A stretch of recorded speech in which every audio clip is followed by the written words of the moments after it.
하셔서 수고하고 무거운 짐진 자들아 함께 찬양하며 주 앞으로 나가겠습니다.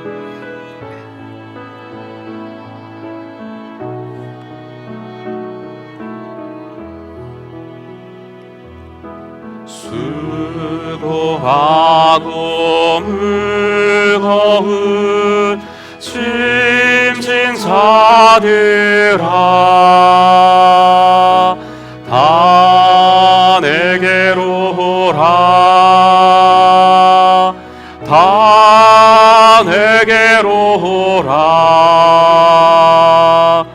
내가 너희를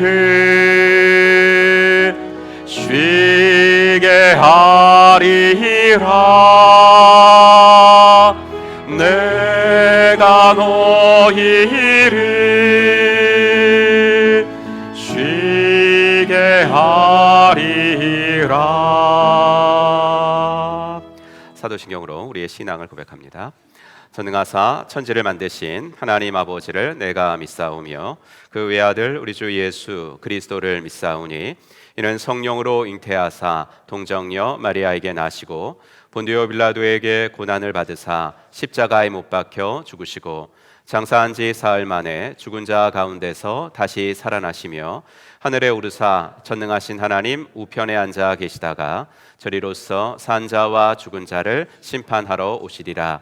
성령을 믿사오며 거룩한 공회와 성도가 서로 교통하는 것과 죄를 사하여 주시는 것과 몸이 다시 사는 것과 영원히 사는 것을 믿사옵나이다. 아멘.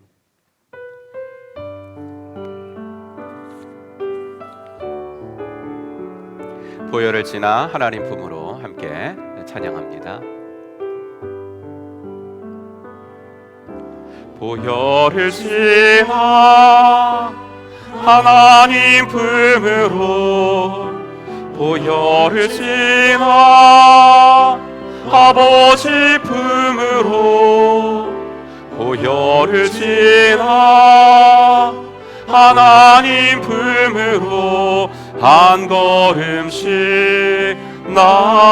나가네. 보혈을 지나 보혈을 지나 하나님 품으로 보혈을 지나 아버지 품으로 보혈을 지나 하나님 품으로 한 걸음씩 나가네. 존귀한 주 보혈이 내 영을 새롭게 하시네. 존귀한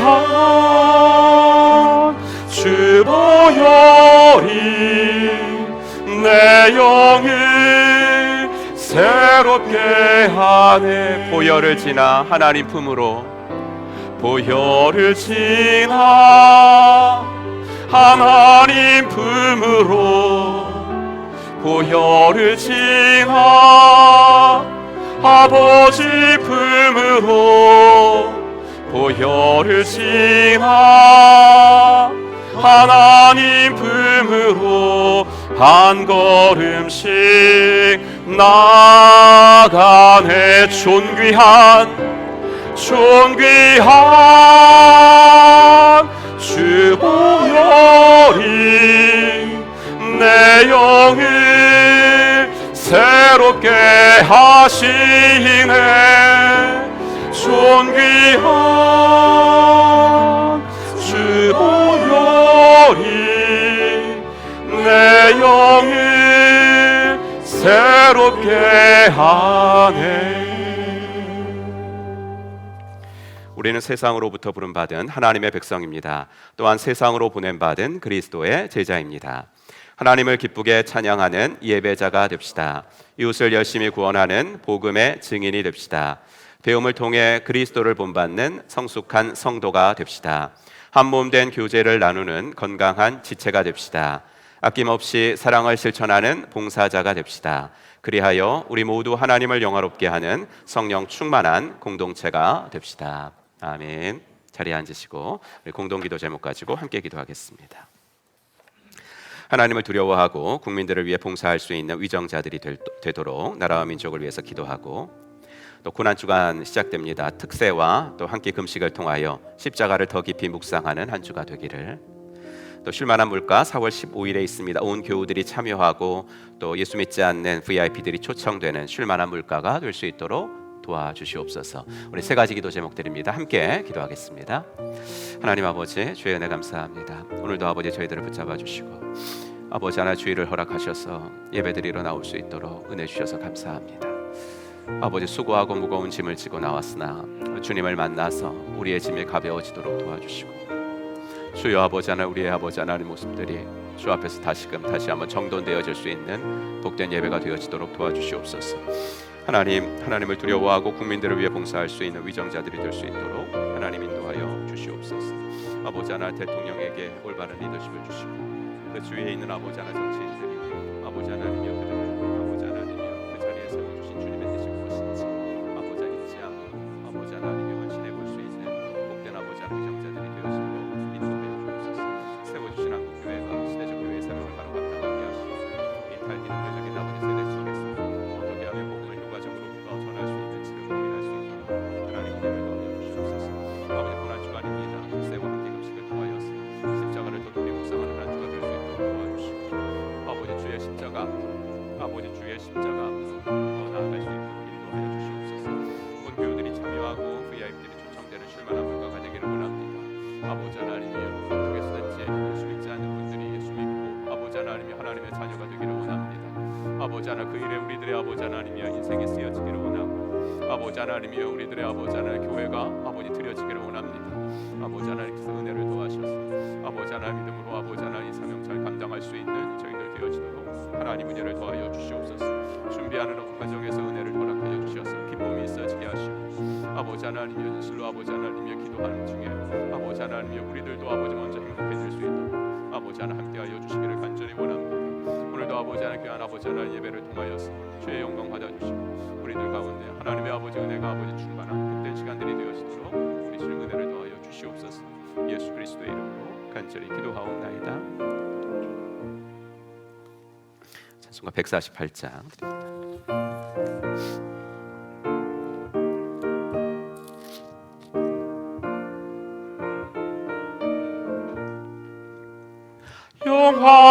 영화로운 주 예수의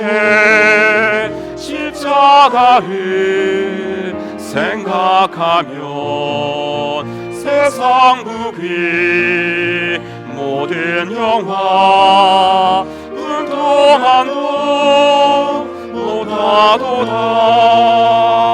오 갈보리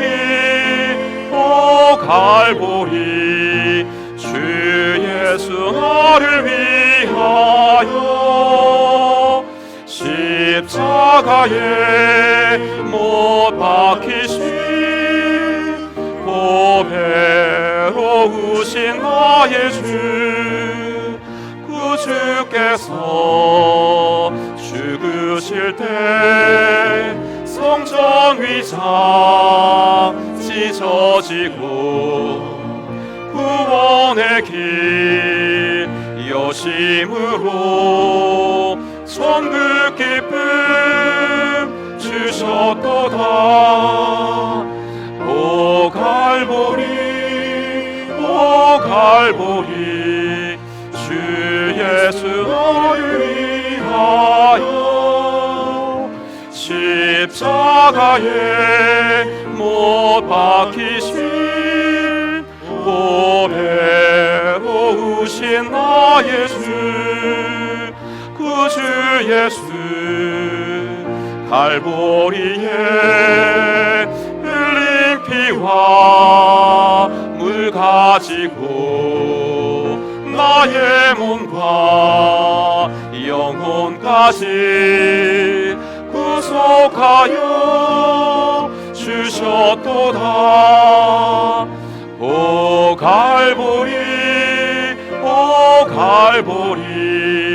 주 예수 나를 위하여 십자가에 못 박히신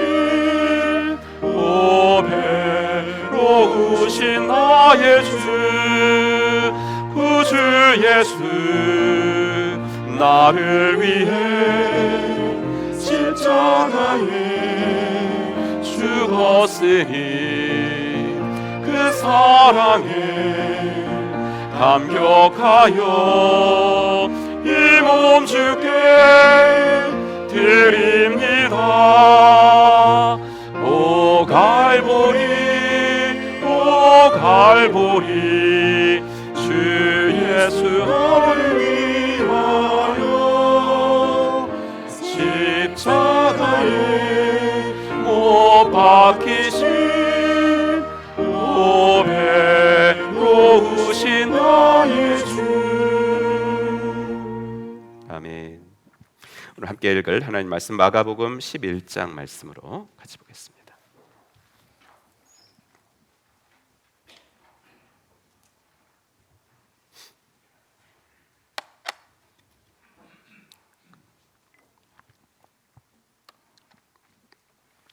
마가복음 11장 1절부터 10절까지.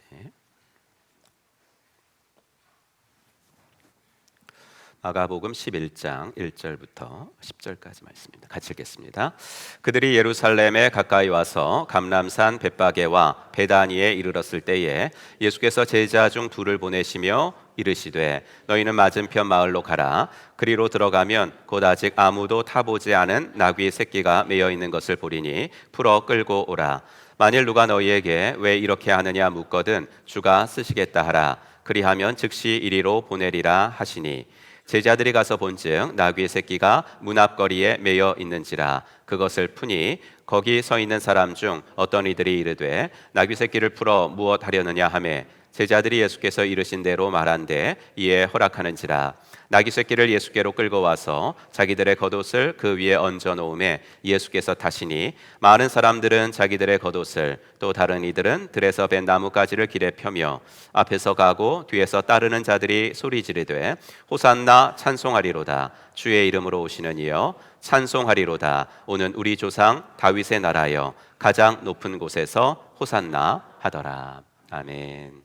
찬양하면서 헌금 봉헌하는 시간 갖도록 하겠습니다. 두 손 들고 찬양합시다.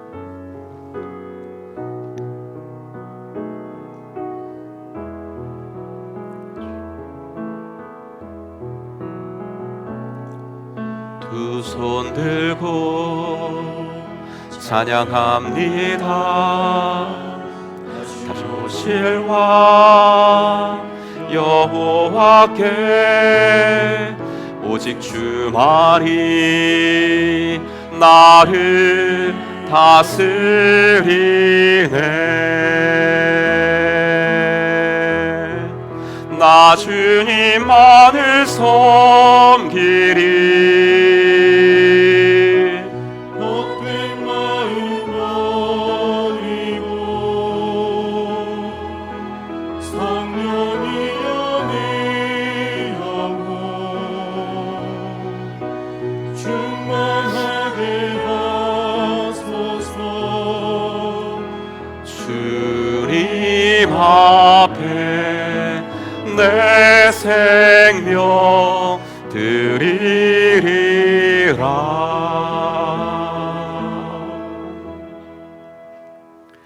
하나님 아버지, 주의 은혜 감사합니다. 지난 한 주간도 저희들을 주의 날개 그늘 아래 보호하시고 이 자리에 나와 주 앞에 예배할 수 있게 하신 것 감사합니다.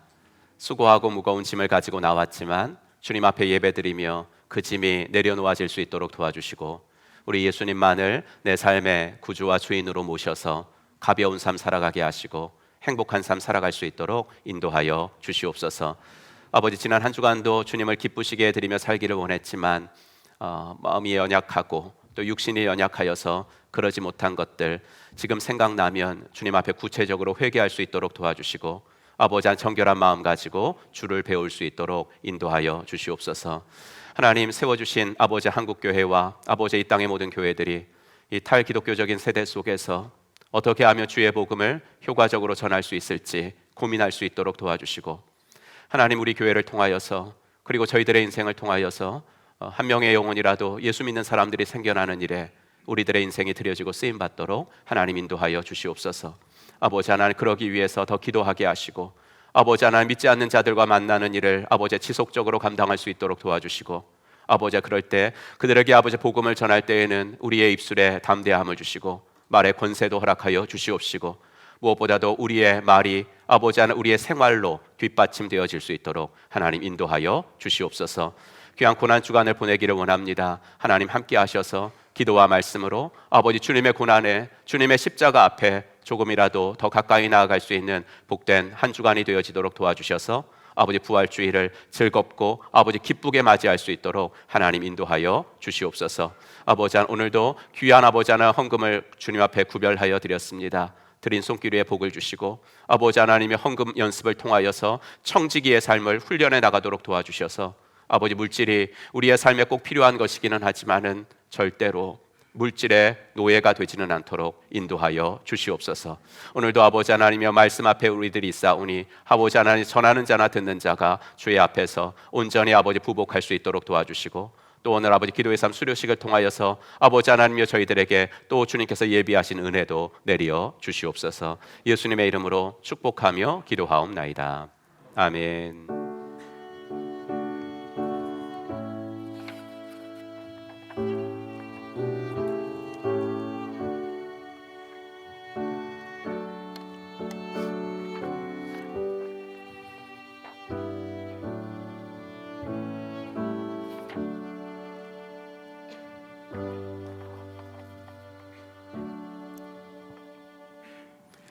오늘도 2부 예배 나오신 여러분들 주의 이름으로 환영합니다. 함께 인사하겠습니다. 하늘 복 받으세요. 이렇게 옆 사람과 인사하겠습니다. 하늘 복 받으시기 바랍니다. 네, 하늘 복 받으시기 바랍니다. 네, 하늘 복 받으시기 바랍니다. 감사합니다.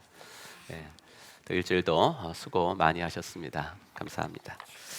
고난주간 특별 새벽 기도회 이제 내일부터 5시 반에 본당에서 있습니다. 1시간도 깨어 있을 수 없더냐라고 말씀하셨으니까 우리 1시간, 하루에 1시간 꼭 깨어보는 여러분들 한 주간 되길 바라고요. 고난주간에 하루에 한 끼 금식합니다. 뭐 제가 아침을 해라 점심을 해라 이렇게 정해드리지 않고 여러분들이 나는 아침은 뭐 별로 평소에 잘 안 먹어 그러신 분들을 이 아침 금식을 하면 안 됩니다. 예. 그런데 나는 아침을 안 먹으면 손이 떨려. 그러면은 그때 아침 금식을 하시면 됩니다. 예, 그러니까 자기가 안 먹으면 제일 힘든 때, 안 먹으면 제일 힘든 끼를 정하셔가지고 하루에 한 끼니까 여러분들 꼭 동참하시고요. 특별히 미디어 금식, 뭐 메일이나 뭐 또 카톡이나 이런 업무적으로 확인해야 될 거는 꼭 확인해야 되고 그래야 되지만 그런 것 외에 드라마라든지 아니면 어떤 뭐 영상 그런 것들 여러분들 가급적 한 주간만이라도 절제해 보시기를 바랍니다. 고난일 성찬 예배 금요일 날 있습니다. 8시에 모이셔서 성찬 예배 드리니까 목장 연합으로 오시니까요. 모든 목원들 다 함께 나오시고 또 자녀들도 같이 나오시고 또 세례 받으신 분들은 성찬 예식이 있겠습니다. 부활주일, 부활절 예배 1부 예배서부터 3부까지 드리고요. 4부 예배는 그날은 없습니다. 절기연금 다음 주일에 부활 절기연금 드리니까 정성껏 마음을 다해서 드리시길 바라고 2시에는 찬양 예배 있습니다. 많이 참석해 주셔서 주님의 부활을 마음껏 함께 찬양하기를 원합니다.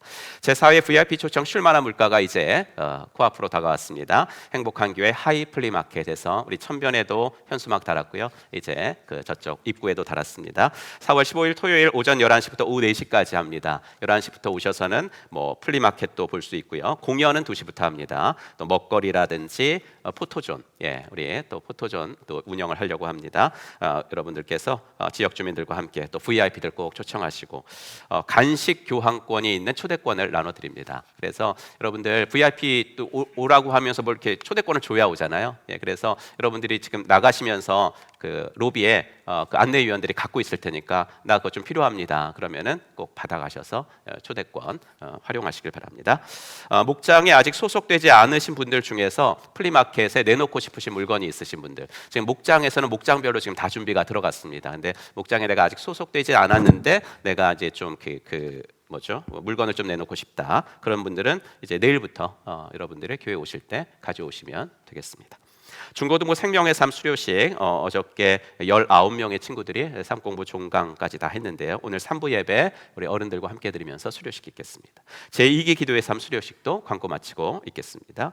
기도의 삶 세미나 4월 4일 화요일부터 매주 화요일 오후 8시 4주 과정입니다. 여러분들께서 또 많이 신청해 주시길 바랍니다. 1기, 2기 들으신 분들은 세미나 없이도 들으실 수 있지만 이제 새롭게 시작하시려는 분들은 세미나를 듣고 중보기도 3개월을 시작하셔야 되니까 여러분들 많이 해주셔서 우리가 3기 세미나도 차질 없이 진행되기를 바랍니다. 모임 행복한 삶 인도자 모임이 화요일 날 4일 저녁 8시 줌으로 있고요. 신임 목자 멘토링 수요일 기도회 후에 줌으로 있도록 하겠습니다. 사부 예배 오늘 계속 한 달 동안 광고 드린 대로 오늘부터 사부 예배는 1시에서 1시 반으로 조정되겠습니다. 말씀 부와 찾기 성경 통독 10주차 이번 주는 열왕기상 9장까지 나가고요. 말씀 수첩 구입하시길 원하시는 분들은 교육자실에 가시면 됩니다. 교우 소식 최기순 권사님 모친께서 별세하셔서 어제 광주 잘 다녀왔습니다. 성도의 위로가 있기를 바랍니다. 목장 선택 우리 김홍길 집사님, 김영숙 집사님 새가족 과정 마치고요. 포에버 목장 선택하셨습니다. 주님의 사랑으로 또 환영합니다. 네, 우리 성감송 같이 하겠습니다. 지난주 거 한번 같이 읽죠. 시작. 고린도전서 15장 31절 말씀. 형제들아 내가 그리스도 예수 우리 주 안에서 가진 바 너희에 대한 나의 자랑을 두고 단언하노니 나는 날마다 죽노라. 아멘. 네. 외우신 분들은 한번 눈을 감고 하시고요. 못 외우신 분들은 한 번 더 읽으시면 됩니다. 시작. 고린도전서 15장 31절 말씀. 형제들아 내가 그리스도 예수 우리 주 안에서 가진 바 너희에 대한 나의 자랑을 두고 단언하노니 나는 날마다 죽노라. 아멘. 이번 주 겁니다. 시작. 이사야 53장 6절 말씀.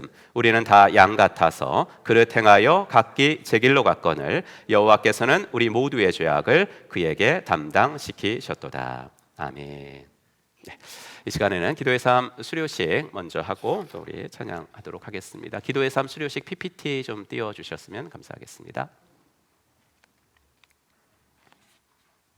네, 제2기 기도의 삶 우리 1월부터 3월까지 3개월 동안 감당을 했습니다. 네, 우리 기도의 삶은 이제 그래도 뭐 다 아시는 내용이지만 또 새롭게 이제 그 3개월 동안에 또 들어오신 분들도 있고 해서 기도의 삶 소개 다음 페이지 넘겨주시면요. 기도의 삶은 이렇게 어떻게 진행되냐면 저 세상 중보의 길 이동원 목사님이 쓰신 책입니다. 저 책을 가지고 아까 말씀드린 4주간의 세미나를 하고요. 그리고 세미나 과정에서는 저렇게 뭐 이론적으로만 배우는 것이 아니라 함께 그 환자를 위해서 중보기도도 해보고 그리고 여리고 작전 동네를 돌면서 기도하기도 하고 그렇습니다. 예, 그렇게 세미나가 진행이 되고 세미나를 다 들으신 분들은 이제 그 중보기도 3개월 동안 내가 중보기도 하겠습니다라고 여러분 다 하신 것처럼 서약식을 하게 됩니다. 그런 다음에 이제 그 중보기도 헌신을 하게 되는데 일주일 동안 1시간 일주일에 하루가 아니라 일주일에 자기가 정한 1시간을 중보기도실에 들어가서 기도하면서 중보기도자로 헌신하시게 됩니다. 다음 페이지 보여주시면요. 그래서 가정교회는 정말로 이 중보기도 문화가 좀 확산되어야 되겠다라는 생각에 여러분들이 좀 더 많이 이렇게 중보기도에 헌신해 주셨으면 좋겠다라는 생각을 하게 됩니다. 여러분에게 많이 보여드린 그 만화 그림 있죠? 그거 띄워드리면 하여튼 어떻게 해서든지 목장에서 기도 제목이 있으면 목장뿐만이 아니라 우리가 중보기도팀에 한번 부탁하자 이렇게 말씀하시면 되고 또 뭐 이렇게 교회 오셨을 때 그 다음 페이지 한번 보여주시겠어요? 예, 저렇게 그러니까 노란색 종이 있잖아요. 저기 중보기도함이 곳곳에 비치되어 있으니까 여러분들이 쓰셔가지고 저 중보기도에 넣으시면 중보기도 팀장에게 그대로 전달이 됩니다. 이게 조금 어려우시고 또 급한 기도 제목이 있는데 교회까지 오시기가 힘들면 기도 팀장에게 문자로 전달해 주시면 됩니다. 그래서 우리 VIP 누구 친구가 지금 이렇게 코로나에 걸렸는데 또 몸까지 아파요. 그렇게 해가지고 하시면은 저 기도 제목도 중보기도팀 단톡방에 그대로 올려져서 실시간으로 우리가 3개월 동안 기도해 드리고 있습니다. 그래서 여러분들 이렇게 중보기도자 이번에 3개월 동안 61명이 했거든요. 61명이 해서 자기 순번 다 정해가지고 저게 중보기도 시간표인데 저렇게 들어가면 저기 뭐죠? 출석부예요. 그래서 자기가 왔다고 동그라미 치고 그리고 기도하고 있습니다. 중보기도실 좀 보여드리면 정말 아늑하게 잘 꾸며져 있습니다. 들어가시면 그냥 원룸처럼 이렇게 돼 있고요. 너무 아늑해가지고 이제 잠을 잘 수도 있을 것 같은. 그런데 1시간 동안 이렇게 스탠드 딱 켜시고 거기 보면 파일이 3가지가 있습니다. 그래서 긴급기도, 일반기도, 그다음에 교회기도 해가지고 그렇게 하시고 또 어떤 분들은 어떤 김찬희 형제님 어머니인가요? 우리 교회 안 다니시죠? 우리 교회는. 그런데 기도응답을 이제 이렇게 기도응답 돼가지고 너무 감사해가지고 뭐 이렇게 저거는 이제 그렇죠 간식까지 이렇게 찬이 어머님이 해주시고 그 전 그림은 이렇게 기도응답 받은 거 이렇게 이제 그 카드에서 빼가지고 철에서 빼서 이렇게 붙여놨습니다. 저거를 딱 보면 야 기도응답이 저렇게 많이 됐구나라는 것들 이렇게 보면서 늘 감사해 하고 있었습니다. 이 시간에는 우리 중보기도 팀장으로 사역하고 계시는 김성희 권사님께서 제2기 기도의 삶 잠시 통계해 보고 있도록 하겠습니다. 네, 지금부터 제2기 기도의 삶 학사보고를 하겠습니다. 2022년 12월 8일 개강하여 매주 목요일 사회에 걸쳐 중보기도의 이름과 주의사항 그리고 매 시간마다 짝기도, 치유기도, 축사기도, 땅받기 등등의 훈련을 받았습니다. 2023년 1월 1일 주일 연합예배 때 헌신자 서약식이 있었으며 23년 1월 2일부터 3월 31일까지 실제적인 중보기도 사역을 마치고 오늘 총 17명이 제2기 기도의 삶을 수료하게 되겠습니다. 그동안 기도해온 기도응답 통계를 말씀드리겠습니다. 총 157건의 기도 제목이 들어온 중 세부적으로 구원 전도, 신앙 성장 회복, 치유 건강, 사업 진로, 가정 경제, 기타 등으로 구분했습니다. 치유 건강을 위한 기도 제목이 50건으로 가장 많았으며 신앙 성장 회복이 32건으로 그 뒤를 이어 많이 온 걸 볼 수 있습니다. 총 기도 응답 합계에 대해 살펴보겠습니다. 여기에서 빨간색 응답되기는 아직 응답되지 않은 기도 제목을 응답되기로 표현했습니다. 총 157건의 기도 요청 중에 94건이 응답되어 60% 응답률로 많은 기도가 응답된 것을 보며 먼저는 우리의 기도를 들으시고 응답하신 하나님께 감사와 영광 올려드립니다. 또한 혹한의 추위와 미끄러운 눈길에도 최선을 다해 중보기도로 섬겨주신 기도대원들께 뜨거운 마음으로 감사를 드립니다. 각 항목별로 살펴보겠습니다. 먼저 구원전도 26건의 기도 요청 중 13건이 응답되어 50%의 기도 응답률로 일기 때보다 많은 응답률을 보이고 있습니다. 신앙 성장 회복 32건의 기도 요청 중 15건이 응답되어 47%의 응답률을 보이고 있습니다. 치유 건강 50건의 기도 요청 중 35건이 응답되어 응답률 70% 높은 응답이 있었습니다. 사업 진로 14건의 요청 중에 8건이 응답되어 57% 응답되었습니다. 가정 경제 25건의 요청 중에 14건이 응답되어 56% 응답률을 보이고 있습니다. 기타 기도 요청 10건 중 9건이 응답되어 응답률 90%를 보이고 있습니다. 이 시간 수료자들 호명되신 분들은 순서대로 목사님 계신 쪽으로 나오셔서 꽃을 받으시고 강단 오른쪽으로 이동하여 차례대로 서주시기 부탁드립니다. 네, 이쪽으로 오셔가지고 호명하겠습니다. 김숙자 권사님, 김지화 목자님, 석금숙 목자님, 괜찮아요. 여기서 유종순 저를 권사님, 제가 먼저 읽어주시죠. 목녀님, 네.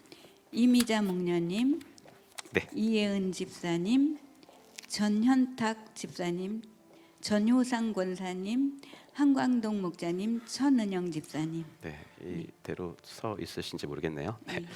첫 분만 읽겠습니다. 네.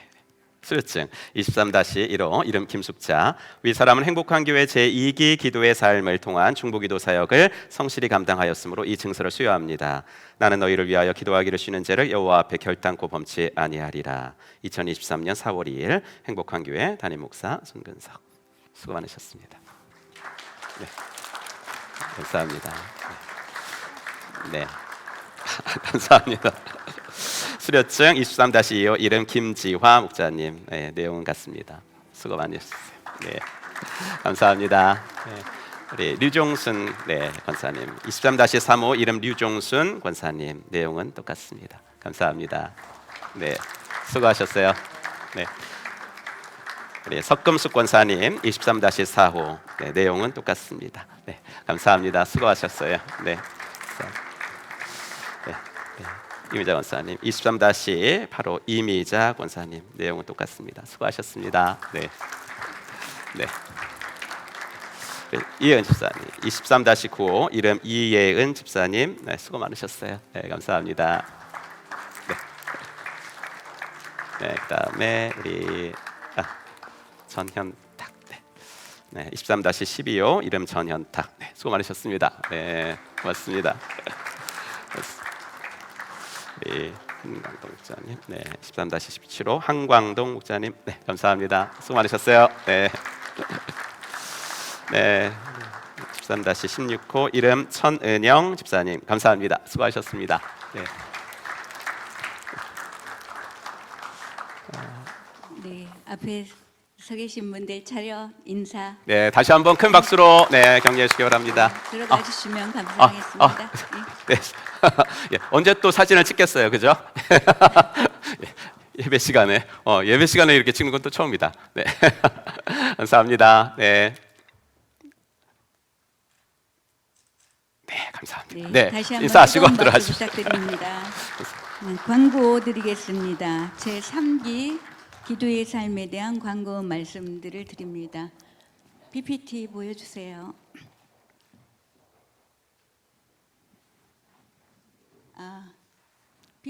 네. 세미나 4월 4일 이번 주 화요일 오후 8시부터 4회에 걸쳐 세미나가 있겠습니다. 실제적인 중보기도는 23년 5월 1일부터 7월 29일까지 1, 2기 팀 기도팀과 함께 하게 되겠습니다. 1, 2기에 섬겨주신 기도 동역자분들의 많은 지원신을 부탁드리고 또 새로이 많은 분들 세미나 참석해 주시면 감사하겠습니다. 마지막으로 태국 빡청 목장의 이혜은 집사님께서 간증해 주시겠습니다. 큰 박수로 맞아주시기 바라며 이상 제2기 기도의 삶 학사보고를 마치겠습니다. 감사합니다.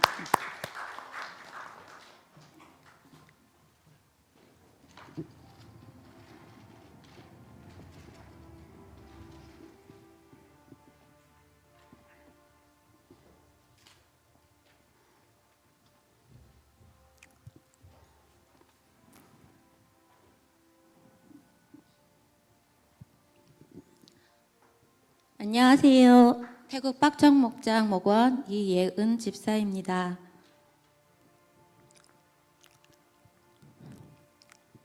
지난 월요일 전화벨이 울려서 받아보니 담임 목사님이셨습니다. 목사님께서 웬일이시지? 라며 받아보니 집사님 우리 교회에 와서 간증 한 번도 안 하셨죠? 이번 주일에 제2기 기도의 삶 수료식 때 간증을 좀 해달라고 하셨습니다. 그 순간 내게도 울 것이 왔구나 싶었습니다. 정말 못하겠다고 떼쓰고 싶었지만 네 하겠습니다 라고 답하였습니다. 어디서부터 어떻게 시작해야 하나. 돌아오는 주말에 신앙생활 시작하고 처음으로 봄나들이 꽃구경이 잡혀 소풍 가는 어린 아이처럼 들떠있던 저는 갑자기 차분해지며 목사님께서 미리 연락 주셔서 준비할 시간을 충분히 주시는 배려에 또 감사해 드렸습니다.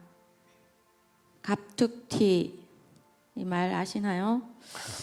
갑자기 어디서 툭 하고 튀어나와 앞자리 고정석에서 예배하는 저를 어떤 분들은 기존 교인인 줄 알고 계시기에 저의 소개를 짧게 해드리겠습니다.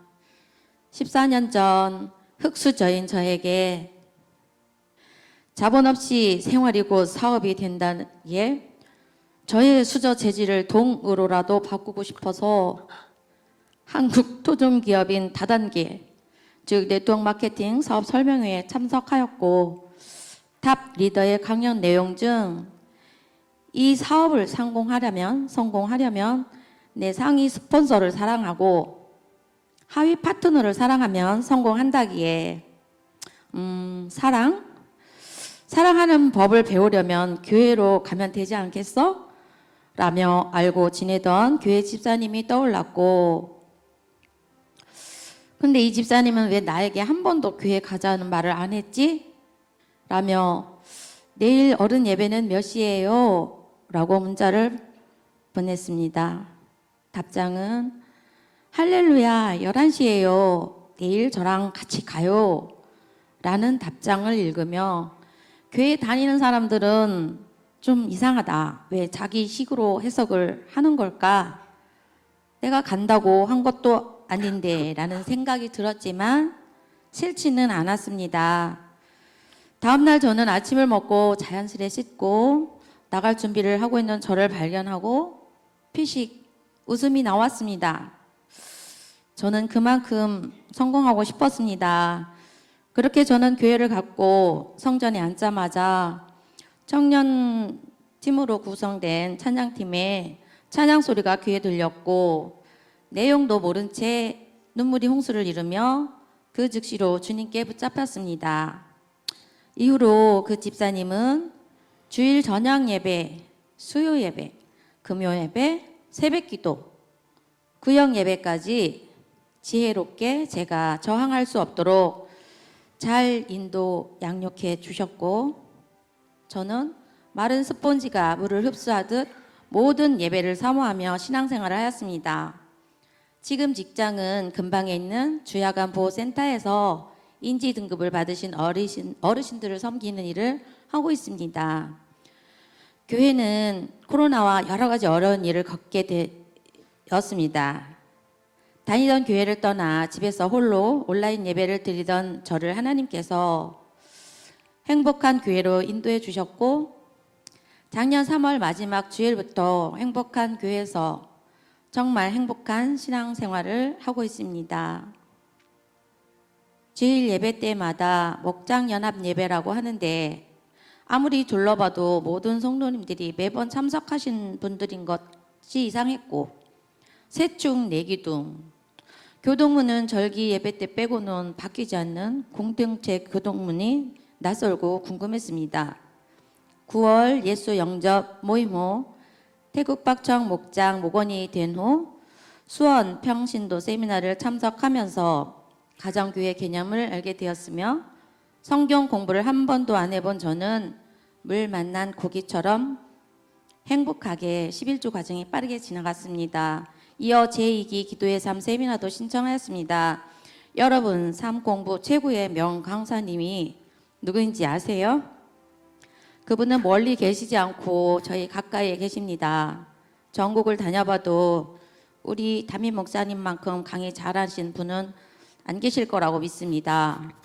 겨울이라 창문을 열고 하는 기도 대신 벽을 향하여 서서 기도도 해보고 두 사람이 손을 잡고 하는 짝기도, 동네를 돌면서 하는 여리고 기도를 실습하면서 기도의 장소가 꼭 조용하고 정해진 장소에서만 하는 것이 아니라 우리의 눈앞에 펼쳐지는 모든 환경을 보며 무시로 중보 기도하게 되니 자연스레 기도의 시간이 많아지더군요. 중보 기도 사역은 주께로부터 가장 놀라운 상급이 약속된 사역이라고 합니다.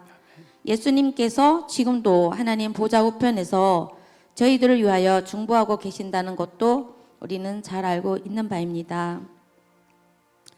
사무엘상 12장 23절 말씀에 나는 너희를 위하여 기도하기를 쉬는 죄를 여호와 앞에 결단코 범치 아니하리라 하고 하였고 하나님은 야베스를 존귀한 자라 하셨습니다. 기도하면 하나님이 기뻐하시는 존귀한 자로 여겨주십니다. 출애굽기 32장 말씀 중에 모세가 큰 죄를 범한 백성들을 위하여 기도하며 자신의 이름이 생명책에서 지워져도 좋으니 백성들의 죄를 사하여 달라고 간절히 기도하는 구절 또한 우리는 너무도 잘 압니다. 우리도 이런 심정으로 누군가를 위하여 중보 기도하여야 하지 않을까요? 지난 1월부터 3개월간 많은 기도 제목들이 응답받는 것을 보며 정말 우리 하나님은 지금도 살아계셔서 자기 백성들을 위하여 일하고 계심을 직접 보았습니다. 그리고 왜 혼자 기도하는 것보다 중보 기도팀의 기도 제목들이 많이 응답받는 것일까 생각해 보니 누가복음 18장 과부와 불의한 재판장의 비유가 생각났습니다. 불의한 재판장은 과부의 일을 봐준들 돈도 안 되고 하니 무시하다가 불현듯 하나님이 두렵기도 했지만 자기의 억울함을 풀어달라고 시도 때도 없이 자주 늘 와서 괴롭게 번거롭게 하니 과부의 청을 들어준 것 같이 일주일에 60여 명의 중보 기도자들이 똑같은 기도 제목들을 계속 올려드리니 안 들어주실 수 없으셨겠죠? 물론 우리 하나님은 그래서 응답하시는 하나님은 아니시지요. 그리고 저도 작년부터 시작된 퇴행성 관절염과 1월 초부터 엄지손가락 방아쇠 수지 증후군이 생겨서 약을 먹어도 호전되지 않아 중보 기도팀의 기도 제목을 올렸습니다. 여호와 라파의 하나님께서 속히 치유해 주시지 않아 좀 낙심되려고 할 때 모든 기도의 응답은 하나님의 때가 있다라고 생각 들면서 하나님이 언제가 될지는 모르지만 꼭 치료해 주실 거라는 믿음이 생기고 조급하지 않았습니다. 우리가 기도하고 있다면 그 자체로 복이며 이미 응답이라고 하셨습니다. 하나님께서는 우리와 교제하고 싶으셔서 기도 제목을 주시기도 하십니다. 간증문을 마무리하던 금요일 밤 늦은 밤에 저의 엄지손가락이 자유롭게 구부러졌고 손발가락 퇴행성 관절염은 언제 나았는지도 모르게 진작 회복되었음을 느꼈습니다. 할렐루야. 지혜해 주신 주님 감사합니다. 함께 기도해 주신 중보기도팀과 유초동보 교사님들 그리고 3주 식사 준비팀 목장 식구들 이 밖에도 저를 위하여 기도해 주신 모든 분들께 감사드립니다. 4월 4일에 개강하는 제3기 기도의 삶 세미나에 많은 분들이 신청하셔서 중보기도 팀원이 더욱 많아지기를 바라며 부족한 간증을 마치겠습니다. 감사합니다.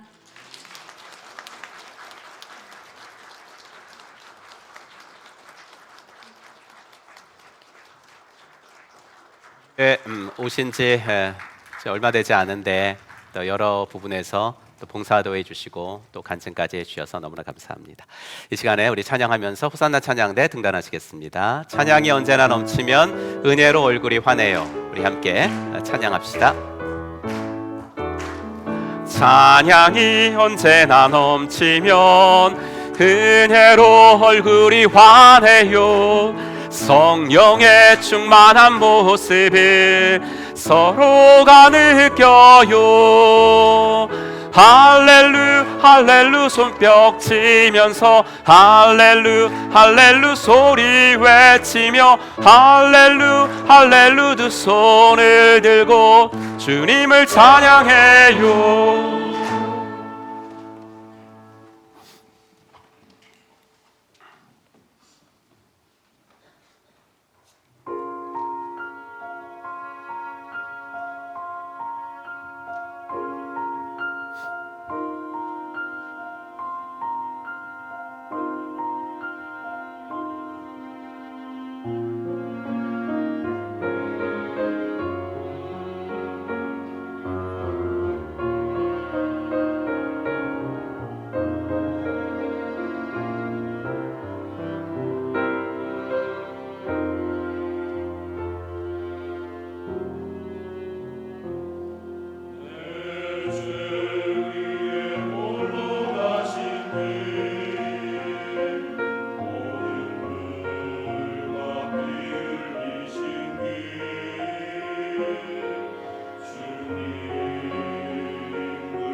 아멘. 하나님께 영광의 박수 올려드리겠습니다.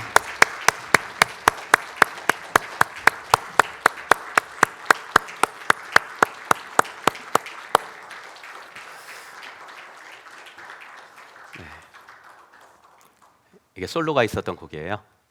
네, 솔로 하실 분이 할머니가 돌아가셔서 갑자기 가시는 바람에 그래도 너무나 준비한 찬양 감사합니다. 오늘은 마가복음 11장 말씀 가지고 평화의 왕으로 오신 예수님, 평화의 왕으로 오신 예수님이란 제목으로 하나님 말씀 증거하겠습니다. 예수님이 예루살렘에 가까이 오셨을 때 예수님이 제자들에게 심부름을 시키셨어요. 마을에 들어가면 나귀가 묶여 있는 것이 있을 텐데 풀어 가지고 와라. 나귀 주인이 왜 그러냐라고 물으시면 주께서 쓰시겠다고 합니다. 하면 별 문제 없을 거다. 이런 이야기를 하시죠. 성경에서 읽는 좀 이상한 사건 중에 하나예요. 이 사건을 보면 예수님하고 나귀 주인하고는 이미 상의가 다 되어 있는 것 같고 다 준비가 된 다음에 예수님이 제자들을 좀 이렇게 보내신 것 같은 그런 인상을 좀 받게 됩니다. 아니면 예수님은 전지전능하신 분이니까 이미 나귀가 있는 것도 아시고 주인 만날 것도 아시고 또 주인이 뭐라고 물을 것도 아시고 또 그 주인의 마음까지 또 순하게 이렇게 준비시켜 놓으신 거 아닌가라는 인상도 받게 되죠. 하여튼 둘 중에 하나일 거예요. 그런데 어느 쪽이 옳든지 간에 틀림없는 사실 한 가지는 뭐냐면 주님은 우리에게 무엇을 시키실 때는 반드시 준비시켜 놓고 시키신다라는 겁니다. 여러분, 하나님이 우리에게 뭘 하라고 하실 때는요 반드시 준비시켜 놓고 시키십니다. 이런 예수님을 알았으니까 제자들도 예수님이 이렇게 막연하게 가라고 해도 아무 소리 안 하고 간 거 아니겠습니까? 믿는 구석이 있었기 때문이에요. 교회에서 성도님들에게 어떤 일을 맡겨드릴 때 내 목사님 잘할 자신 있어요, 걱정하지 마세요, 이런 분들은 한 사람도 없습니다. 전부가 다 어떻게 제가 그걸 해요, 자신 없어요, 딴 사람 시키세요, 부담 100배예요, 다들 이러시죠. 하지만 그럴 때 아니 성경이 말씀하시는 것은 언제나 우리 하나님은 준비하시는 하나님이시다. 우리 하나님 준비하시는 하나님이시다. 늘 이거 말씀하시거든요. 우리 하나님은 일을 맡기실 때 감당할 능력까지 주시는 분이십니다. 예수님이 제자들을 둘씩 파송하시면서 보냈을 때 그냥 보내시지 않았거든요. 그러니까 70명이 각 전도대가 돌아와서 보고할 때 뭐라 그랬어요? 병이 고쳐지더라고요. 이렇게 얘기해줘. 우리가 말을 하는데 귀신이 쫓아내지더라고요. 이렇게 말했잖아요. 무슨 말이에요? 고칠 힘을 주셨고 귀신 내쫓을 능력을 주시면서 보내신 거죠. 예수님이 제자들을 보고 너희들은 땅끝까지 나가서 내 증인이 되리라 라고 말씀하실 때 제자들은 아마 눈앞이 캄캄했을 거예요. 왜냐하면 그들이 태어나고 자란 그 땅 바깥으로는 한 번도 나가본 적이 없는 사람들인데 땅끝까지 나가서 복음 전하게 될 거다 이렇게 말을 들었으니까 얼마나 놀랬겠어요. 하지만 예수님 말씀하시죠. 내가 너희 보고 그냥 나가라는 거 아니야. 오직 성령이 너희에게 임하시면 너희가 권능을 받고, 권능을 내가 줄 테니까 그러니까 염려하지 말고 나가서 내 증인이 되어줘 라고 말씀하신 거죠. 하나님은요 나에게 일을 감당할 능력을 주시든지, 둘째는 아니면 나를 도울 준비된 사람을 만나게 하시든지, 아니면 상황을 변화시키시든지 어떻게 해서라도 반드시 그 일이 되도록 하시는 분이십니다. 하나님은 준비하시는 여호와 이레의 하나님이 되신다라는 것을 꼭 믿으시기를 주의 이름으로 축원합니다. 우리는 너무 일이 될까 이거 염려하는데 시간 너무 많이 써요. 이게 될까? 하지만 우리가 시간을 써야 할 것은 그게 아니고요, 하나님이 원하시는 것은 무엇인가, 하나님이 원하시는 방법은 무엇인가, 이거 생각하는 데 시간을 더 많이 써야 됩니다. 그러므로 여러분 염려하는데 여러분들 에너지를 너무 많이 쓰시지 마시고 하나님의 뜻을 분별하는 데 에너지를 쓰시기를 간절히 바랍니다. 하나님 분별하는 일은 두 가지예요. 성경 읽고 기도하는 거거든요. 그럼 하나님이 뜻을 알려주세요. 그러니까 특별히 이번 주간에는 기도하는 일에 에너지를 좀 쏟아보시기를 부탁합니다. 우리 교단에서는 사순절이라는 용어를 쓰지 않기로 결정을 했고요. 또 그런 기간을 지키지 않아요. 이제 그렇다면 사순절은 아니지만 고난주간이라도 좀 의미 있게 보내야 되잖아요. 고난주간마저도 또 이거 형식적인 것이다 그러면 안 되잖아요. 그럼 우리가 주님의 고난에 뭘로 동참을 하겠어요? 예수님의 고난에 동참한다 뭘로 하겠어요? 주님이 겟세마네 동산에 제자들을 데리고 가셔가지고요, 3명을 여기 이렇게 놔두고 나 좀 기도하고 올게 하고 이제 멀리 가지는 않고 저 앞에 가서 기도하셨어요. 근데 와서 보니까 뭐 하고 있어요? 자고 있다고요.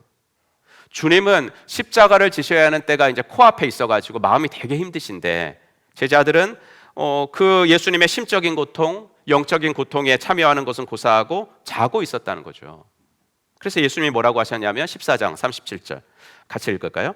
돌아오사 제자들이 자는 것을 보시고 베드로에게 말씀하시되 시몬아 자느냐? 내가 1시간도 깨어 있을 수 없더냐. 개역 한글판은 그냥 1시도 깨어 있을 수 없더냐 이랬는데, 개역 개정으로 오면서 아주 잘 구체적으로 번역을 했습니다. 내가 1시간도 깨어 있을 수 없더냐. 그래서 영어 성경도 다 1 hour 이렇게 돼 있습니다. 1 hour. 그게 무슨 말이냐면, 고난 주간에 우리가 그리스도인이라면 적어도 하루에 1시간은 기도해야 된다는 거예요. 그냥 평소에는 제가 20분 기도하십시오, 하루에 20분은 기도하셔야 됩니다 라고 말하는데, 고난 주간에는요 하루에 1시간은 기도하셔야 됩니다. 근데 혼자서 1시간 기도하는 게 그리 쉽지는 않거든요. 그러니까 새벽을 깨우면서 새벽 기도 나오면 합심하여 찬양하고 말씀 듣고 기도하니까 1시간 동안 우리가 주님을 기억할 수 있거든요. 아무튼 하나님은 우리에게 일을 시키실 때마다 먼저 준비해 놓고 하라고 하시는 거니까, 내가 잘할 수 있을까? 그거 염려하지 말고 염려하는 그 시간에 더 말씀 읽고 더 기도하라는 것입니다. 하나님은 우리에게 자유의지를 주셨어요. 그래서 예수님 믿는 것도 우리가 결정하는 겁니다. 성령께서 도와주시지만 내가 이제 예수 믿어야지, 교회 다녀야지, 내가 결정하는 거죠. 우리가 생활 중에 선택하는 거, 그건 더 말할 것도 없죠. 다 우리 자신이 결정하는 거예요. 그러므로 여러분, 이것이 하나님의 뜻일까? 내가 이 일을 잘할 수 있을까? 너무 염려하거나 망설이지 말고요, 말씀 묵상하고 기도하는 중에 하나님이 내 마음에 어느 정도 확신을 주시잖아요. 어느 정도 감동을 주시면 하셔야 돼요. 일단은 해보셔야 된다고요. 그래서 저는 이렇게 기도할 때가 되게 많거든요. 하나님, 제가 보기에 100%는 아니지만 그래도 기도하니까 이게 하나님의 뜻처럼 보여요.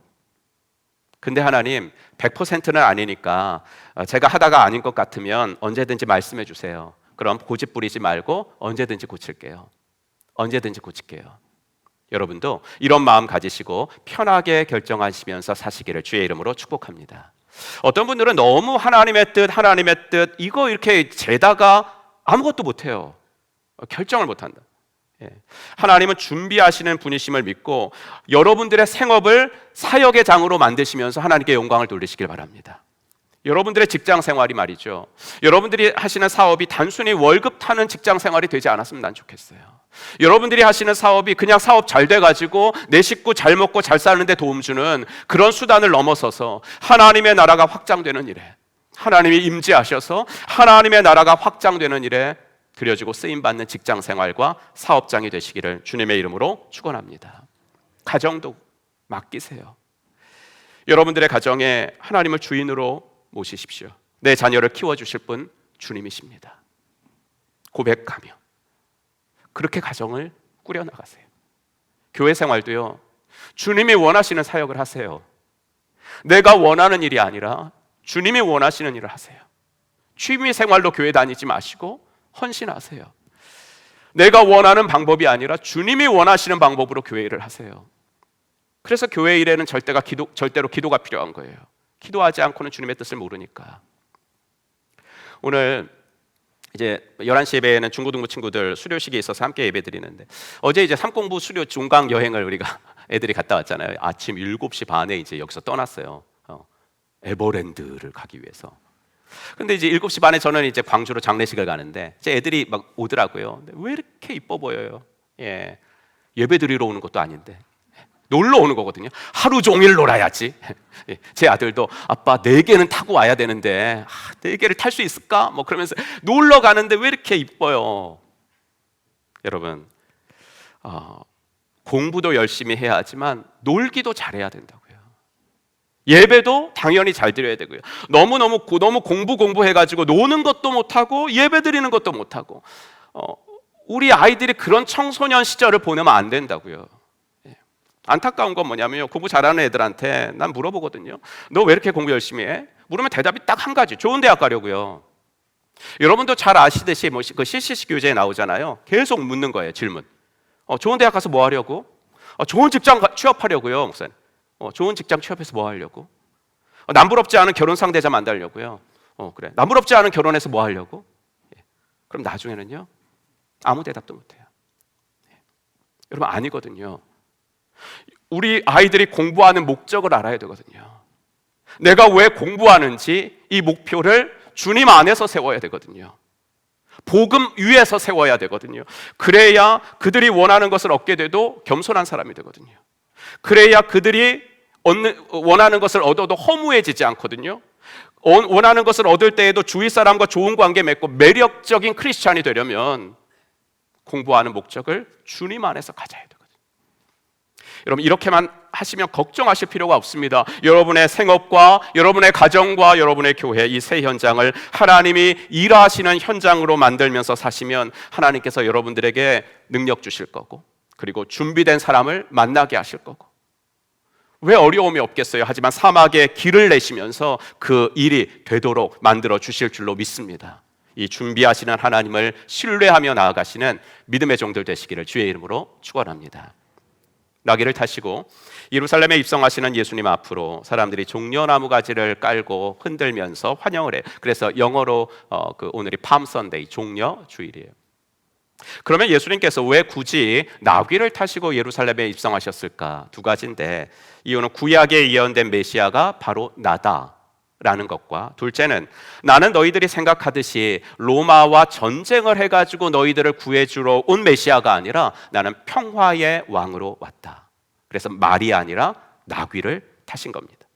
즉, 나는 싸우고 정복해서 너희들에게 승리를 주려는 메시아가 아니라 너희에게 평화를 주러 온 메시아다라는 것을 알려주시기 위함이었어요. 예수님이 태어나시기 전 500년 전이죠. 그때 이제 스가랴라는 분이 살고 계셨어요. 이분이 장차 오실 메시아에 대해서 이렇게 예언을 했죠. 우리 9장 9절인데 한번 같이 읽어볼까요? 시작. 도성 시온아 크게 기뻐하여라.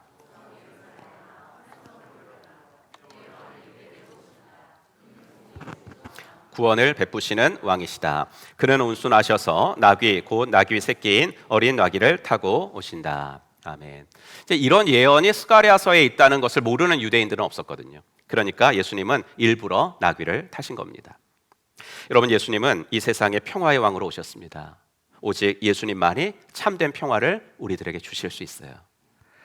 예수님이 우리에게 주실 수 있는 평화, 주시려는 평화에는 두 가지 평화가 있는데요. 하나는 내적인 마음의 평화고, 둘째는 이웃과의 관계에서 오는 평화예요.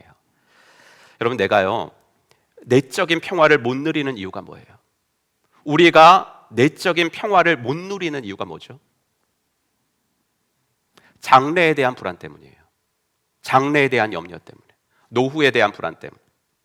그런데 내가 내 인생의 주인이 되면 불안과 염려가 떠나질 않아요. 왜냐하면 주인은 책임을 져야 되니까. 그러니까 이거는 사장하고 사원을 생각하시면 돼요. 사원은요, 하루 8시간 아무리 열심히 일하는 성실한 사원, 뭐 야근을 하는 사원이라고 해도 퇴근하고 나서까지 회사를 생각하고 염려하는 사원은 없어요. 뭐 일단 내가 맡겨준 일을 내가 잘 못 해내가지고 걱정하는 사람은 있겠지만, 퇴근을 하고서도 우리 회사가 잘 될까? 우리 회사가 앞으로 어떻게, 이거 걱정하는 사원은 없다고요. 하지만 사장은 사원이 보기에는 일 안 하거든요. 그렇죠? 일을 시키기만 하지 자기보다 일을 안 하는 것 같아도 사장은 하루 24시간 회사를 생각하고 염려하고 걱정하는 거거든요. 왜요? 자기가 모든 일에 책임을 져야 되니까. 그래서 이게 책임과 염려의 상관관계예요. 책임은 염려가 동반되게 돼 있어요. 그러니까 우리 인생도 내가 주인이 되면 염려와 근심이 떠나지 않는다고요. 내가 내 인생을 책임질 수 있을 만큼 지혜도 능력도 없다는 것을 내가 너무나 잘 알기 때문에 그래요. 여러분, 방금 전까지 말씀드리지 않았습니까? 주님은 무슨 일을 시키실 때 항상 준비시켜 주신다고. 그런데 우리 주님은 전지전능하신 분이거든요. 전지전능하신 우리 주님이 자신을 믿고 따르는 여러분들의 인생, 우리들의 인생을 책임져 주시지 않겠습니까? 그러므로 염려와 근심에서 벗어나는 삶을 원하신다면 예수님을 우리들의 인생의 주인으로 모시기를 결정하시기를 간절히 바랍니다. 그런데 적지 않은 분들이 예수님을 내 인생의 주인으로 영접하는데 많은 부담을 갖고 계세요. 이유를 물어보니까 예수님을 주님으로 영접하면 그분의 뜻대로 순종하며 살아야 하니까 부담스러워서 그런데요. 알기는 잘 하시는 것 같아요. 그렇죠? 예수님을 내 인생의 주인으로 영접하면 그분의 뜻을 쫓아 살아야 하고 순종하며 살아야 되는데 이게 부담스럽다는 거죠. 근데 여러분, 그거 이전에 생각하실 게 있어요. 뭐냐면, 그럼 예수님이 왜 나에게 순종을 요구하실까 이거거든요. 왜 나에게 순종을 요구하실까? 그 대답은 평안을 주시기 위해서 순종하라 그러시는 거예요. 지금도 아내가 저를 놀리는 에피소드가 한 가지가 있습니다. 청년 때 제대하고 교제를 할 때 함께 강원도에 있는 오봉산이라는 곳에 갔습니다. 제가 강원도에서 이제 군 생활을 했는데 그때 소대장님이 한번 가보면 좋은 산이야, 그래서 추천해 주신 산이어서 제대하면 꼭 한번 가보고 싶었거든요. 험한 산은 아닙니다. 험한 산은 아닌데 종종 가파른 구간이 몇 군데 나와서 그런 곳은 이렇게 걸어서 올라가기 좀 힘들어요. 그래서 밧줄 이렇게 다 앙카 받고 밧줄로 다 이렇게 보조 시설이 되어 있습니다. 조금 과장해서 말하면 짧은 구간이지만 이렇게 뭐 암벽 타는 것 같은 그런 몇 구간이 있어요. 재밌는 산입니다. 그런데 점심을 먹고 좀 늦게 산에 오르기도 했고 너무 천천히 등산을 하다 보니까 아직 내려가지도 않았는데 급속히 어두워지는 거예요. 내려가는 길도 잘 안 보이고요. 뭐 주위에 보니까 사람들도 없어요. 또 우리 밖에. 그리고 빗방울이 또 뿌리는 거예요. 그래서 정말 갑자기 불안해지기 시작을 했습니다. 여자친구가, 그때는 이제 여자친구죠. 여자친구가 안 간다는 거, 아니 나만 믿고 가자. 내가 소대장님한테 다 이렇게 알아보고 온 산이야. 설득해서 떠난 등산이니까 제가 더 불안해지는 거예요. 어떻게든 길을 찾아보려고 막 뒤따라오는 아내는 아랑곳하지 않고 무작정 앞으로 먼저 걸어갔던 모양이에요. 그런 제 모습을 보고 아내는 아직까지 놀려요. 얼마나 무서웠으면 혼자 살려고, 지 혼자 살려고 저렇게 이렇게 내려갔냐. 나는 뒤에서 한참 뒤에 오는데 무슨 일 생기면 어떡할까. 여러분, 하다못해 등산을 할 때도요, 잘 모르는 산이라면 안내자가 있어야 돼요. 그래야 마음이 평안하죠. 아니, 안내자가 있어도 그 안내자 말 안 들으면 헛거예요. 평안히 등산을 하려면 안내자가 있어야 되고 그 안내자의 말 잘 들어야 돼요. 하다못해 등산도 이런데 우리 인생이란 것이 얼마나 험해요. 보이지 않는 지뢰 같은 위험이 얼마나 많이 도사리고 숨겨져 있는 게 우리 인생길이에요. 그렇다면 우리 안내자가 되시고 탁월한 가이드가 되시는 주님을 잘 따라가야 되는 거잖아요. 그분이 모든 것을 아시고요, 그분은 모든 것을 하실 수 있는 분이시잖아요. 그분이 내 과거와 현재와 미래를 다 아시는 분이니까 그분 말씀만을 믿고 따라가야 하는 거 아니겠어요? 지난주에는 카이스트 김대식 교수님이 강의한 25분짜리 챗 GPT 강의 영상을 다 들었습니다. 제가 문과 출신 완전 기계치인데 제가 들어도 너무 재밌어가지고 강의에 푹 빠져 들었습니다. 인공지능이 이제는 인간과 간단한 말 정도가 아니라 인생에 대해서 말을 할 수가 있어요. 행복에 대해서, 그리고 죽음에 대해서 대화를 할 수 있을 정도가 된 게 이제 요새 뜨고 있는 챗 GPT라는 겁니다. 물론 한계는 있어요. 하지만 그렇게 하여튼 기술이 발달할 수 있었던 이유가 뭐냐고 그 강의를 보니까 데이터에 있어요. 데이터. 기계에 1000개, 2000개 이런 그 데이터가 아니라 수천억 개의 데이터를 집어넣은 거예요. 기계에 수천억 개의 데이터를 집어넣어 준 결과 인간과 아주 고급한 대화까지 할 수 있는 경지까지 이르게 된 거예요.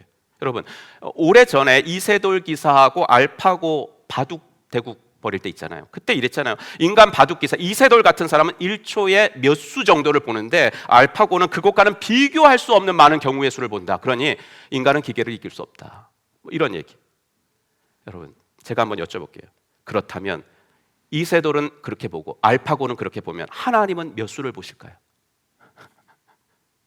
하나님은 몇 수를 보실까요? 우리 하나님은 몇백 수 정도가 아니라 어머니 태에서 내 장기가 조직되기 전부터, 어머니 자궁 속에서 내 장기가 조직되기 전부터 나를 알고 계세요. 그러니 우리 인생이 평안으로 가려면 하나님의 이 말씀을 순종하고 쫓아가는 방법밖에 없다고요. 그러므로 예수님을 주님으로 영접하는 것에 부담을 느끼시는 분들이 오늘 계시면 오늘 예배 시간에 그런 생각은 깨끗이 지워버리시기를 간절히 바랍니다. 예수님을 주님으로 영접하라는 것은 우리들의 평안을 위해서지 여러분들을 구속하기 위해서 그러는 것이 아니다 라는 것을 잊지 마십시오. 우리가 주님을 영접한다고 해서 주님이 유익 보시는 게 없어요. 우리가 주님을 영접하고 살며 수지 받는 것은 우리들이다 라는 것 꼭 기억하시고 살으시기를 주님의 이름으로 간절히 축원합니다. 또한 예수님이 주기 원하시는 평안은 내적 평안뿐만 아니라 이웃과의 평안이 이제 두 번째예요. 여러분, 내적 평안은 우리가 장래에 대한 불안과 염려 때문에 이제 내적 평안이 이루어지지 못하면, 그럼 이웃과 평안하지 못하는 건 왜 그럴까요? 이웃과 평안하지 못하는 거, 그건요, 마음의 상처 때문에 그래요. 어릴 적에는요, 부모나 주위 어른들한테 상처를 받고요. 그다음에 자라면서는 친구들이나 선생님한테 상처를 받고요. 그리고 결혼하고 나서는 배우자나 자식들에게 상처를 받아요. 근데 이런 상처들이 이제 치유되지 못하고 깊이 남잖아요. 남으면 이제 타인을 신뢰하지 못해서 타인과 관계 맺기가 힘들어요. 누군가를 미워하게 되고, 조그만 것으로도 이웃과 담을 쌓으려고 자꾸 하고, 남을 신뢰하지 못하고 이제 별일 아닌데도 이제 화를 자주 내고, 그리고 그것을 결국 터트리며 살아가게 되죠. 더 나아가 예수 믿는 사람들이라면 이제 하나님 왜 나에게 이렇게, 하나님 원망하게 되고요. 이걸 치료하지 못하면 우리에게 참된 평화가 있을 수가 없어요. 주님은 바로 이것을 치료하기 위해서 오신 분이거든요. 이사야 53장 우리 한번 같이 읽겠습니다. 시작. 그러나 그가 찔린 것은 우리의 허물 때문이고 그가 상처를 받은 것은 우리의 약함 때문이다. 그가 징계를 받음으로써 우리가 평화를 누리고 그가 매를 맞음으로써 우리의 병이 나았다. 우리는 모두 양처럼 길을 잃고 각기 제 갈 길로 흩어졌으나 주님께서 우리 모두의 죄악을 그에게 지우셨다. 아멘. 여러분, 예수님만이 우리들의 마음의 상처를 치유하실 수 있는 분이신 줄로 믿습니다. 여기 보세요. 우리의 병이 나았다.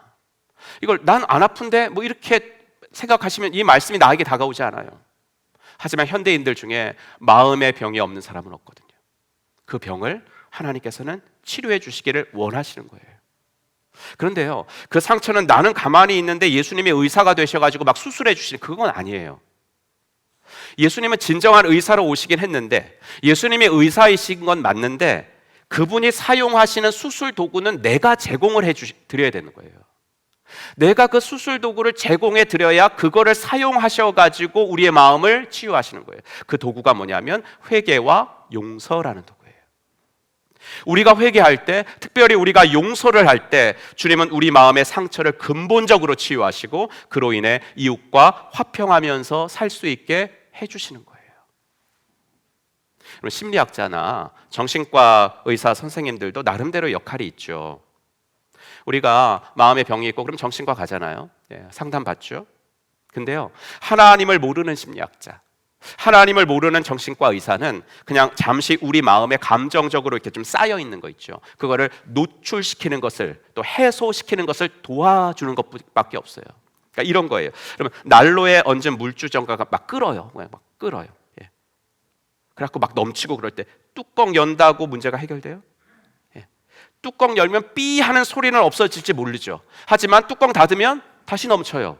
그럴 때는 방법이 뭐예요? 불을 끄는 거예요. 오직 예수님만이 우리들의 마음의 근본적인 상처를 치유하신다고요. 정신과 의사나 심리학자들은 그저 뚜껑 여는 정도를 우리에게 도와주실 수 있지만 우리 예수님은 우리의 마음 속에 있는 불을 꺼주실 수 있는 분이라고요. 우리 마음의 상처를. 오늘 이 예배의 자리에 나와 계시지만은요, 혹시 마음에 평화가 없이 이 자리에 계신 분들이 계시면 한번 조용히 생각해 보세요. 내가 아직 예수님을 믿지 않아서 그런 거 아닌가? 내가 아직 예수님 영접하지 않아서 그런 거 아닌가? 그렇다면 이 종려 주일에 십자가를 지시기까지 여러분들을 사랑하시고 아끼시는 예수님을 이제 내가 한번 믿어보겠습니다. 이렇게 예수님을 믿기로 결정하는 분들이 이 자리에 있어지기를 주의 이름으로 축복합니다.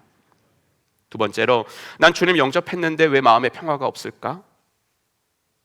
주님을 내 인생의 주인으로 모신다고는 했지만 주님을 주인 대접해드리지 않아서 그런 거 아닌가?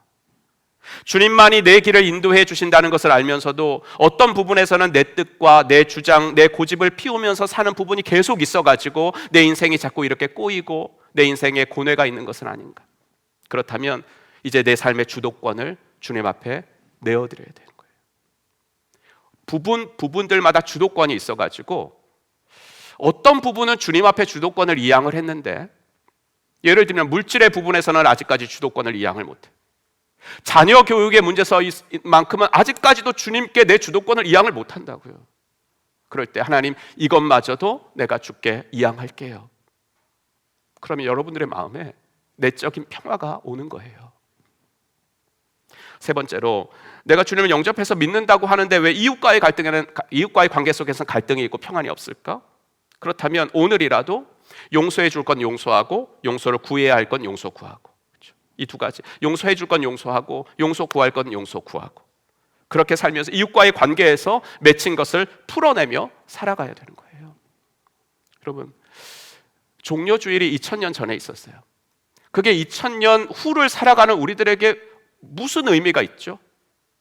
오늘을 어떻게 보내야 되죠? 예수님께서 종려주일에 그 나귀를 타고 가시면서 오고 오는 세대 속에서 나를 믿을 사람들에게 우리 예수님은 무슨 말씀을 하고 싶으셨을까요? 나는 너희들이 평화롭게 살기를 바란다. 나는 너희들의 마음에 내적인 평안으로 살기를 바라고, 나는 너희들이 이웃과의 관계 속에서 맺힌 것 없이 정말로 평화롭게 이웃을 사랑하며 살기를 바란다. 이 두 가지였겠죠. 바라기는 이것이 바로 오늘 종려주일을 보내는 저와 여러분들에게 주시는 주님의 메시지라는 것 꼭 기억하시고, 이번 한 주간 이런 삶으로 살아가시는 복된 하나님의 종들 되시기를 주의 이름으로 축원합니다. 기도하겠습니다. 오늘 주신 말씀 마음에 새기면서 주님의 음성에 귀를 기울여 보겠습니다. 말씀드린 대로 이 시간 주님을 믿기로 결정하고 싶으신 분들 마음에 결정하십시오. 두 번째, 예수님 영접한 것은 확실한데 여전히 내가 주인 되어 사는 부분들이 있으면 그 주도권 주님께 이양해 보십시오. 세 번째, 이웃과의 관계에서 평화롭지 못한 분들은 용서를 구하거나 용서를 해주기를 결심하십시오. 우리 이 시간 주님께서 주시는 마음에 한 가지 기도 제목이 있으면 그 한 가지 꼭 붙들고 기도하겠습니다. 하나님 아버지, 주님 안에 감사합니다. 좀 도와주시옵소서. 하나님께서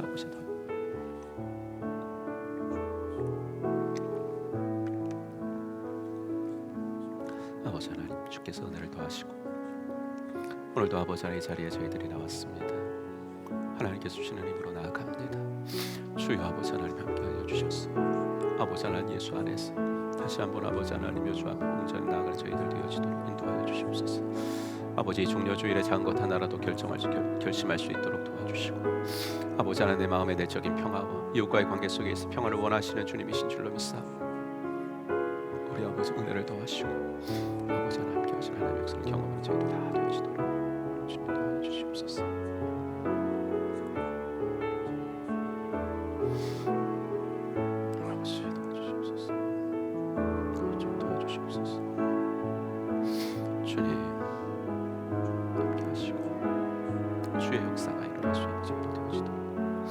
하나님 인도하여 주셔서 믿음의 아버지 안에서 순환들이 있으시도록 도와주시옵소서.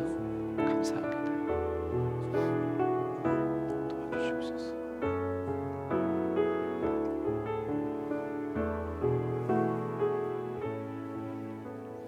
하나님 감사합니다. 귀한 종려주일에 하나님께서 우리들에게 예배 시간 동안에 찬양이나 말씀이나 또 간증을 통해서 주님께서 분명히 들려주신 말씀이 있는 줄로 믿습니다. 풍경처럼 흘려보내지 않도록 도와주시고 아버지 내 마음속에 잘 간직하여서 주님이 원하시는 내적인 평안 또 관계에서의 평안 누리며 살아가도록 이 한 주를 축복하여 주시옵소서. 예수님의 이름으로 간절히 기도하옵나이다. 아멘. 우리 다 같이 일어나셔서 결단 찬송 드리겠습니다.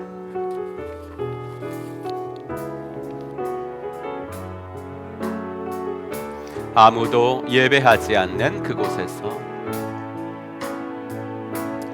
아무도 예배하지 않는 그곳에서 주를 예배하리라. 아무도 찬양하지 않는 그곳에서 나 주를 찬양하리라. 누구도 헌신하지 않는 그곳에서 주께 헌신하리라.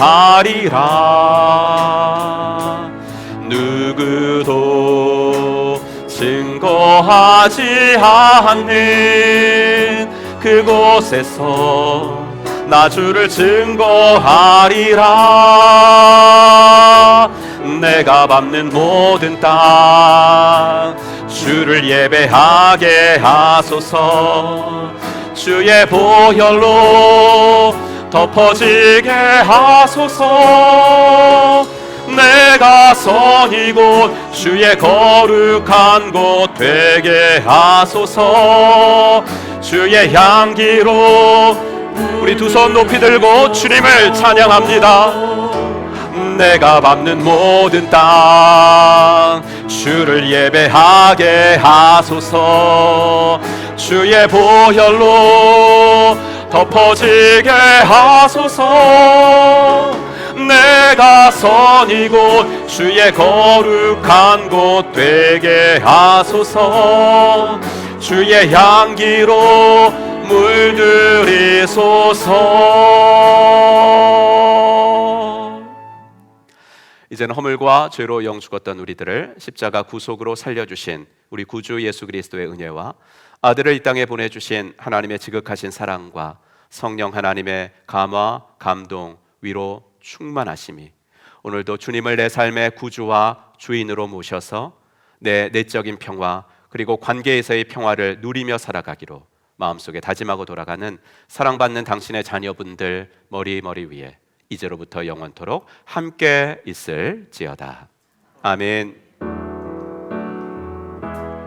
내가 밟는 모든 땅 주를 예배하게 하소서. 주의 보혈로 덮어지게 하소서. 내가 선 이곳 주의 거룩한 곳 되게 하소서. 주의 향기